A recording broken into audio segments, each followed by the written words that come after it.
Hello guys, यह video केवल 10 class के बच्चों के लिए है, लेकिन एक बात में मुझे कहानी है। जो लोग अभी तक सोए हुए हैं, सोए हुए हैं या अभी तक वे बैठे हुए हैं, वो जागिए। तो जब तक जागेंगे नहीं तो कुछ प्राप्त नहीं हो। बिना आपको पसीना बहाए कभी कोई रिजल्ट नहीं आएगा। इसलिए आप लोग सोए मत रहिए, जागिए। हम लोग चल रहे हैं 10 क्लास वाले बच्चे के लिए बहुत ही अच्छा अपॉर्चुनिटी है। जो बैठे हैं उनके लिए मैं बिजी हूँ। आपको मैं यहाँ से सब तरह की सुविधाएं, फैसिलिटीज़ मैं यहाँ से दे रहा हूँ और आप बैठे क्यों हैं? जागिए। जब तक आप जलोगे नहीं तब तक आप चमकोगे नहीं। अगर चमकना है तो जलना सीखिए। तो आइए 10 क्लास वाले बच्चे के लिए एक बहुत ही अच्छा पोएम चल रहा है, इसका नाम है ओड ऑन सॉलिट्यूड। कंटिन्यू है, पीछे लेखक के बारे में जानकारी मिल चुकी है।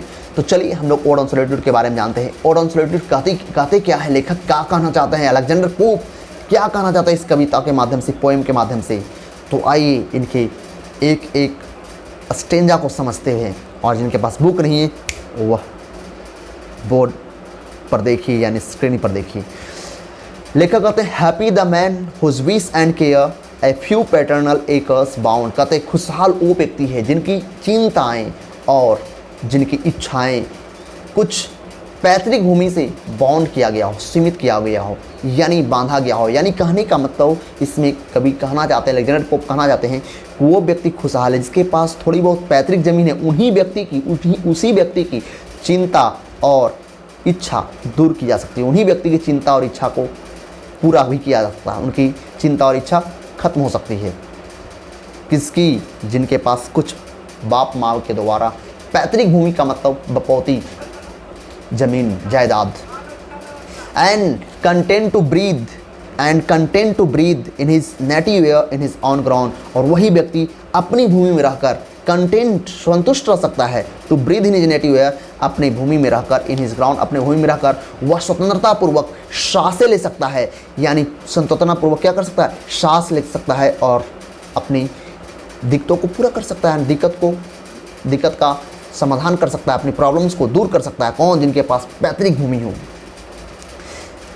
कहते हुज हर्ट्स विद मिल्क। कहते हैं लेखक कि वही व्यक्ति खुशहाल है जिनके पास पैतृक भूमि है और वही व्यक्ति अपनी भूमि में मवेशियों को पालकर उससे दूध उत्पादन कर सकता है, दूध प्राप्त कर सकता है। And whose field with bread, और वहीं अपनी पैतृक भूमि में कुछ मवेशियों को अपनी भूमि में वह कुछ अनाजों को उगाकर, गेहूँ उगाकर उससे कुछ रोटियां खा सकता है, यानी भोजन प्राप्त कर सकता है।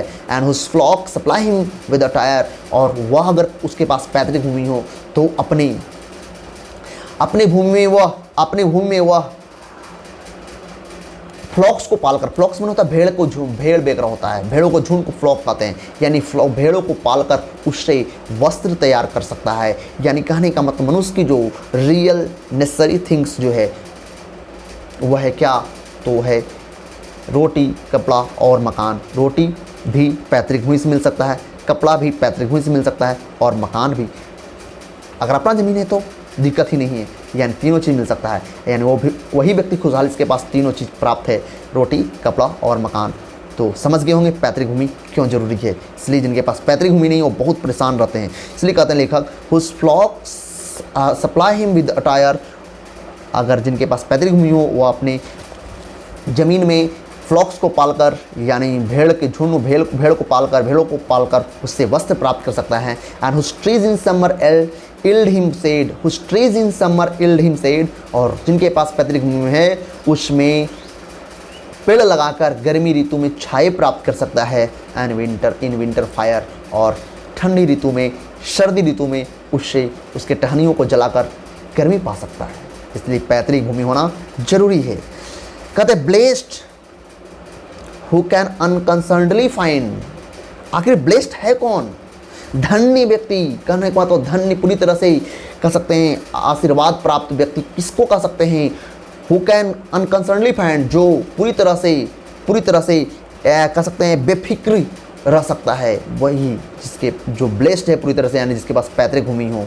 And hours, days and years slide soft away, और वही व्यक्ति इसके पास पैतृक भूमि हो, उसका घंटों, दिन और साल आराम से गुजर जाते हैं इन हेल्थ बॉडी, और उसी व्यक्ति का शरीर स्वस्थ रहता है एंड पीस ऑफ माइंड, मन में शांति रहती है एंड क्वाइट बाय डे, और उसे दिन में शांत, और उसका दिन भी शांति से गुजरता है। किसका?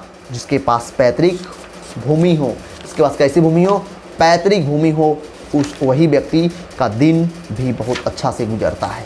क्या? दिन भी बहुत अच्छा से गुजरता है, यानी दिन उसका बहुत शांत रहता है।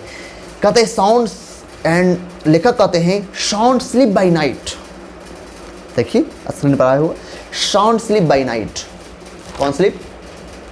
Sound sleep by night. और वही व्यक्ति जिसके पास पैतृक भूमि है, वह रात में गहरी नींद से सो सकता है, आराम से, बेफिक्र से, चैन से सो सकता है एंड स्टडी एंड एज, और वह बहुत बढ़िया से मनन चिंतन करके बहुत बढ़िया से यानी स्टडी कर सकता है, एज सुख से बढ़िया से, यानी स्टडी भी बढ़िया से कर सकता है और सुख प्राप्त सकते हैं, यानी पढ़ाई में भी मन लगेगा जिसके पास पैतृक भूमि हो।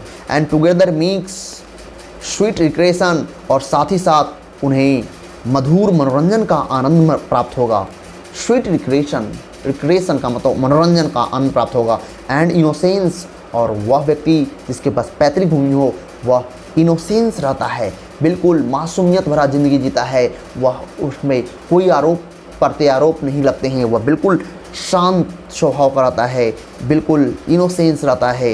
And with most does please with meditation, और उसे ज़्यादा चिंतन मनन में खुश करता है। With which most does please, मन बहुत ज़्यादा खुश कर रख देता है। विद मेडिटेशन, यानी मेडिटेशन का मतलब होता है चिंतन या मनन करते वक्त वो ज़्यादा खुशियाँ प्राप्त करता है। कौन? जिसके पास पैतृक भूमि हो उसके पास। लास्ट स्टेंजा कवि कहते हैं क्या? सुनिए, लास्ट स्टेंजा में कवि कहना चाहते हैं, दस let me leave unseen unknown, कहते इस प्रकार से मुझे अनदेखा रहने दो, मुझे अनजाना रहने दो। दस अनलामेंटेड लेट मी डाई, और इस प्रकार से मुझे बिना पछतावे कि संसार से मरने दो, इस संसार से जाने दो। मुझे मर जाऊं पर मुझे कोई पश्चाताप ना हो, मैं ऐसा चाहता हूं। कवि कहते हैं स्टिल फ्रॉम द वर्ल्ड, और मैं इस संसार से छोड़कर, मैं संसार से दूर जाना चाहता हूं।